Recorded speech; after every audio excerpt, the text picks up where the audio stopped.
Hai semua, di video kali ini akan membahas tentang strategi teknologi komersial and industry 4.0 and society 5.0.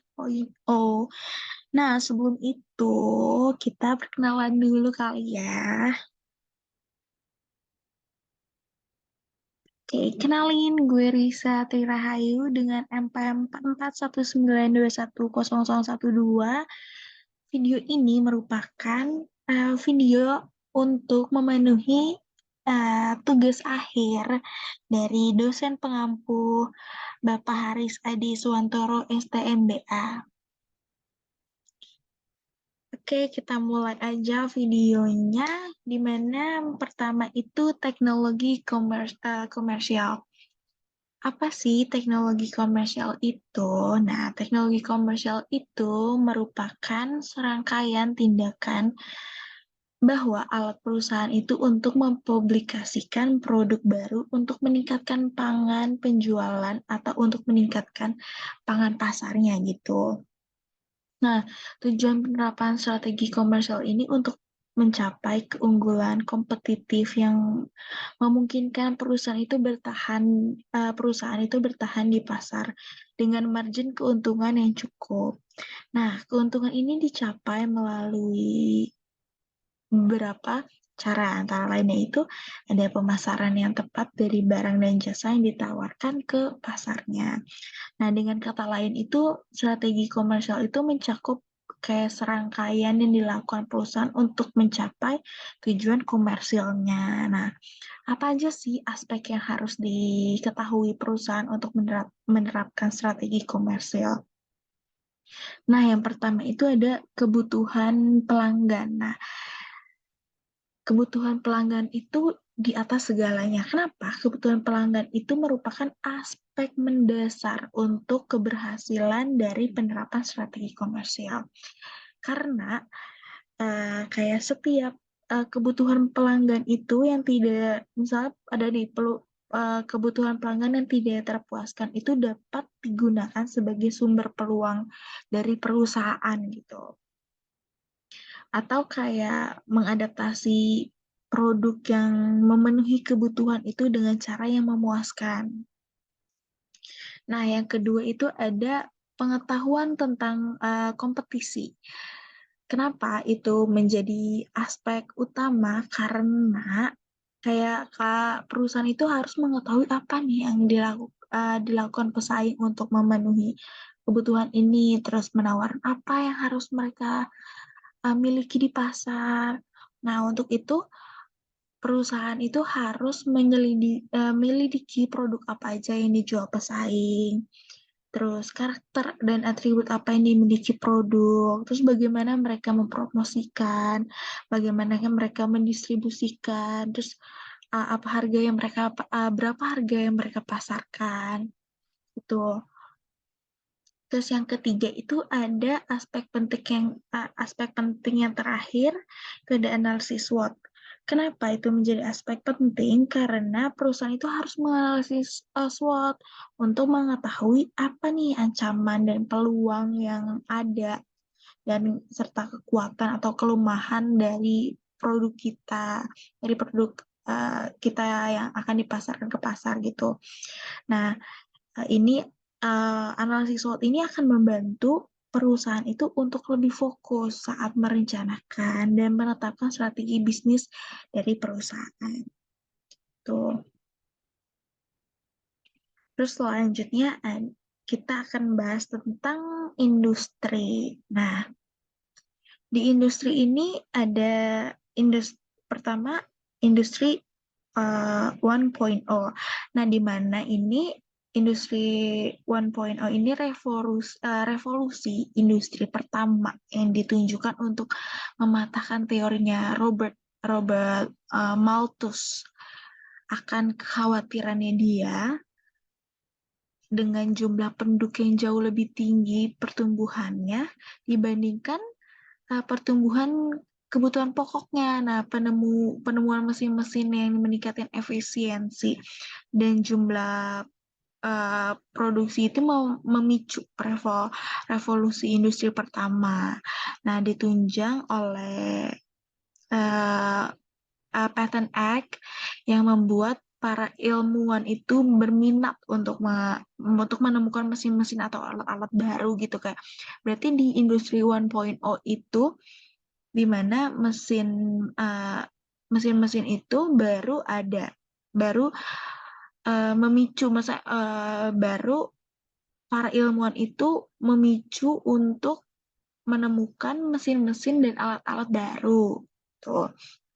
Nah, di industri 2.0 ini itu lingkungan itu jadi rusak. Rusaknya lingkungan ini membuat banyaknya negara-negara industri itu berpikir keras untuk nyiptain apa ya terobosannya gitu, terobosan industri tanpa menimbulkan dampak negatif terhadap lingkungan. Tuh. Nah, industri 2.0 ini dicetusin oleh penemu-penemu di bidang kelistrikan gitu.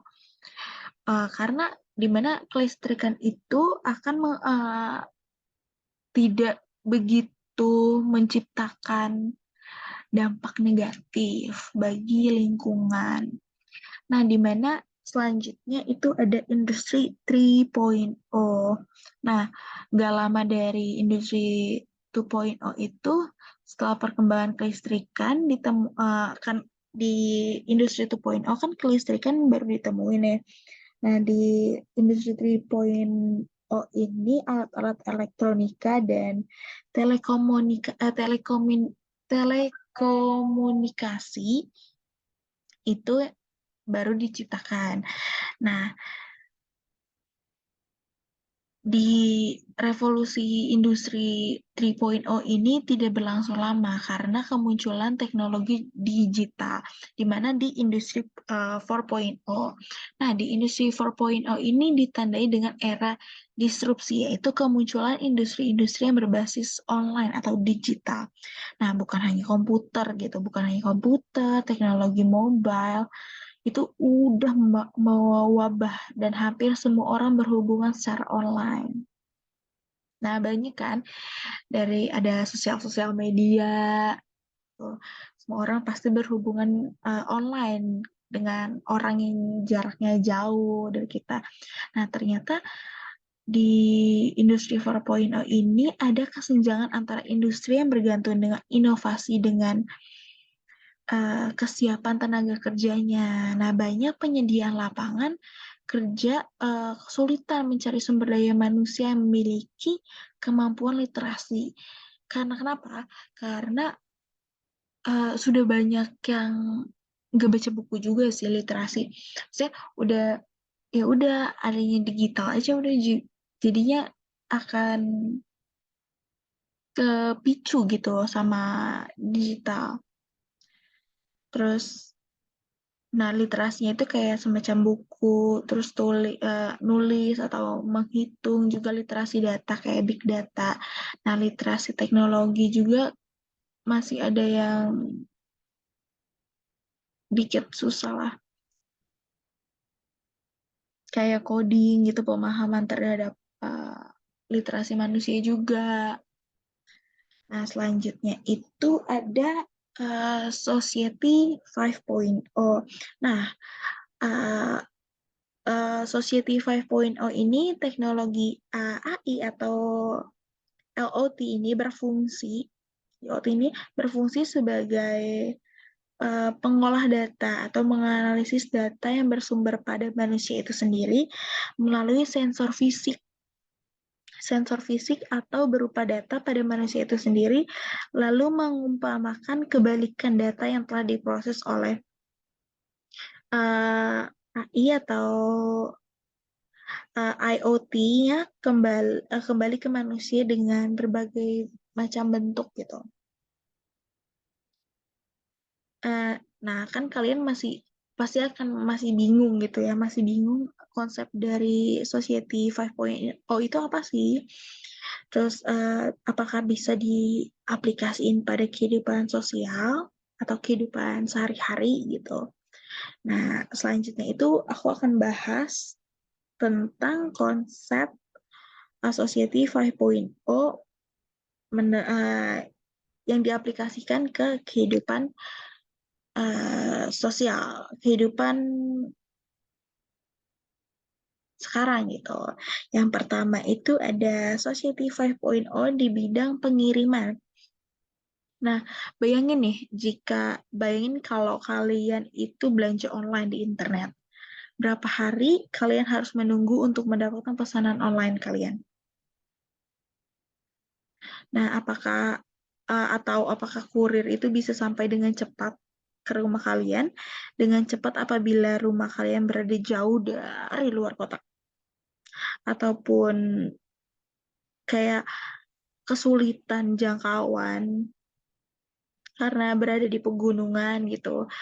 Nah, kan karena adanya Society 5.0 itu memungkinkan barang yang kalian pesan secara online nih bisa sampai dengan cepat dan tepat dengan sasarannya. Kayak alamatnya kalian tulis alamat sini, sampainya benar di situ gitu. Itu semua nih itu akan di eh, menggunakan bantuan dari uh, AI atau IoT. Dengan sistem AI ini mengontrol kayak dia tuh pakai drone gitu loh, pakai drone untuk mengirim pesanan kalian dengan cepat atau dengan cepat dan tepat gitu. Nah, yang kedua itu ada Society 5.0 pada rumah. Nah, ini tuh rumah otomatis kayak rumah pintar gitu maksudnya. Nah, konsep rumah pintar ini bisa langsung kalian rasakan dengan bantuan teknologi IoT. Nah, kenapa? Mungkin saat ini setiap hari kalian itu kan dibangunkan dengan alarm yang biasa aja kayak alarm jam gitu loh, pakai alarm jam. Tapi di teknologi yang baru ini, alarm itu bisa mengetahui Anda apakah Anda sudah benar-benar bangun atau masih terlelap di handphone. Kan kalau di handphone tuh suka kalian pasang alarm nih, itu kan pasti ada berkali-kali kalau kalian gak bangun kan suka berkali-kali di nyalanya alarmnya kan. Kalau pakai jam itu cuma sekali aja gitu. Nah, nah, selanjutnya itu kan setelah alarm ada lagi nih contohnya. Contohnya itu kayak kalian bisa nyalahin lampu. Ya, lampu teras itu menggunakan kontrol suara atau eh, kontrol cahaya atau langsung di timerin gitu. Misalkan di teras tuh jam 5 udah bisa nyala lampunya. Nah, itu bantuan tuh dari IoT di mana pengaplikasian Society 5.0 untuk rumah pintar. Nah, selanjutnya itu society pada bidang kesehatan atau medis care. Nah, pada bidang kesehatan ini teknologi eh, di pengaplikasian Society 5.0 ini sangat memudahkan kalian dengan mendapatkan informasi kesehatan, kayak contohnya dengan handphone ya. Dengan handphone dapat memberikan informasi detak jantung, tekanan darah kalian kayak kan kalau di uh, handphone itu suka ada aplikasi kayak Healthy Care. Nah, di Healthy Care itu kita bisa tahu detak jantung kita, terus kita bisa tahu tekanan darah kita, terus kita bisa tahu berapa sih langkah langkah kita per hari itu kayak langkah kita sehari itu udah berapa langkah sih. Nah, di situ ada di aplikasi untuk kesehatan healthy care di handphone. Nah, selanjutnya itu ada di bidang pertanian atau smart farming. Nah, ini tuh di mana petani itu bisa mengontrol pertanian seperti kayak membuat traktor pintar gitu, kayak membuat traktor pintar, yang bisa dikendaliin secara online, kayak main mobil-mobilan remote gitu, kayak pakai remote tapi traktor gitu, kayak bisa ngebajak sawah gitu, ngebajak sawah tapi pakai remote.